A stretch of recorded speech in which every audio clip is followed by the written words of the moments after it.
कारल्याची भाजी बऱ्याच जणांना आवडत नाही आणि मी आज ती दाखवणार आहे तुम्हाला कारल्याची चटणी। ती सर्वजण आवडीने खातील, अजिबात कडू होणार नाही। एकदम हेल्दी अशी ही टेस्टी चटणी अशी आपण बघूया। खूप चवदार लागणारी आणि पौष्टिकसुद्धा आहे। चला रेसिपीला सुरुवात करूया, कशी बनवायची ते। एक कारलं घेतलेलं आहे स्वच्छ धुवून। आता याच्या दोन्ही बाजूचा आपण देठ काढून टाकूया आणि किसून घेऊया। तुमच्याकडे जाड किसणी असेल तर त्याने सुद्धा तुम्ही किसू शकता। मी थोडी बारीकच घेतली आहे। याचे 2 तुकडे केले आहे म्हणजे आपलं किसायला सोपं पडतं। खूप टेस्टी अशी चटणी होते मंडळी, तुम्ही सुद्धा या प्रकारे चटणी करून बघा। तुम्ही बघू शकता मस्त असं हे किसला चाललेलं आहे। तसे तर आपण सर्वच पालेभाज्या ह्या खाल्ल्याच पाहिजे, पण कारले खाण्याचे खूप सारे फायदे आहेत। तुम्ही बघू शकता पूर्ण कारला असं किसून घेणार आहे। अशा पद्धतीने असं उभं किसायचं आहे, त्यामुळे आतल्या भाग सर्व किसला जातो। तुम्ही बिया आतल्या काढून टाकू शकता। आणि आता पूर्णपणे कारलं माझं किसून झालेलं आहे। आता याचा रस आपल्याला थोडंसं पिळून काढायचा आहे। तुम्हाला नसेल पिळायचा तर तुम्ही यामध्ये राहू देऊ शकता। अशा पद्धतीने मी किसून घेतलेलं आहे कारलं। आणि एक वाटी घेते, त्या वाटीमध्ये आपण हा रस पिळून काढूया। तुम्हाला नसेल पिळायचं तर नाही पिळा तरी चालेल, पण थोडंसं कडूपणा कमी करण्यासाठी मी असं पिळून घेत आहे। यामधला थोडंसं पिळायचं आहे आपल्याला, थोडं यामध्ये राहू द्यायचं आहे, नाहीतर त्यातले पोषक घटक पूर्णपणे नाहीसे होतील। आणि कारल्याचा रस हा तुम्ही पिऊसुद्धा शकता। ज्यांना डायबिटीस आहे त्यांच्यासाठी तर हा खूप फायदेशीर कारल्याचा रस ठरतो। आता इकडे मी पॅन ठेवला आहे गरम करायला, त्यामध्ये आता आपण थोडंसं तेल टाकून घेऊया। तेल आता छान गरम झालेलं आहे। आता यामध्ये थोडंसं आपण जिरं टाकून घेऊया। जिरं छान आपल्याला फुलू द्यायचं आहे।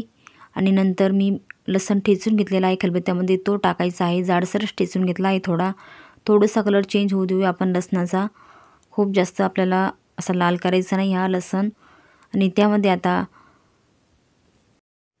हिरवी मिरची खलबत्त्यामध्ये थोडीशी जाडसर ठेचून घेतली आहे, ती सुद्धा या तेलामध्ये आपल्याला छान अशी परतायची आहे। तुम्ही लाल तिखटसुद्धा यामध्ये वापरू शकता, पण हिरवी मिरची छान लागते त्यामुळे मी थोडीशी कुटून घेतलेली आहे। आणि याचा कच्चेपणा जाईपर्यंत आपण हे तेलामध्ये परतून घेऊया। थोडीशी हळद यामध्ये आपण टाकून देऊया आणि ती सुद्धा या तेलामध्ये छान अशी मिक्स करायची आहे आपल्याला हळद। आणि लगेच आपण आता जे किसून घेतलेलं आहे कारलं ते सर्व यामध्ये आपण टाकून द्यायचं आहे आणि छान असं मिक्स करायचं आहे। खूप टेस्टी अशी चटणी होती, अजिबात कडू लागत नाही, मुलंसुद्धा आवडीने खातील। ही चटणी खाल्ल्यानंतर कोणी म्हणणारसुद्धा नाही ही कारल्याची चटणी आहे। एकदम टेस्टी आणि भन्नाट लागते।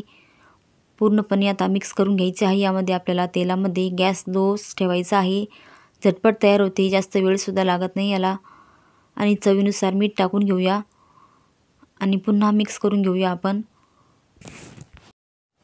कारल्यामध्ये व्हिटॅमिन सी असते, त्यामुळे रक्तशुद्धी होण्यासाठी मदतसुद्धा होते आणि यामुळे रोगप्रतिकारशक्तीसुद्धा वाढते। व्हिडिओला लाईक करा आणि शेअर करा आणि सबस्क्राईब करा। आणि ही रेसिपी आवडली का कमेंट बी करा। आता ही चटणी आपली तयार झालेली आहे, मस्त एकदम भन्नाट लागणारी, अजिबात कडू न होणारी। आता आपण एका डिशमध्ये ही काढून घेऊया। तुम्ही टिफिनला सुद्धा देऊ शकता मुलांच्या। वरतून थोडीशी कोथिंबीरसुद्धा टाकलेली आहे आणि ती आपण यामध्ये मिक्स करून घेऊया आणि आता एका डिशमध्ये लगेच काढून घेऊया। खूप छान लागते मंडळी, तुम्ही तोंडी लावण्यासाठी सुद्धा ही चटणी वापरू शकता।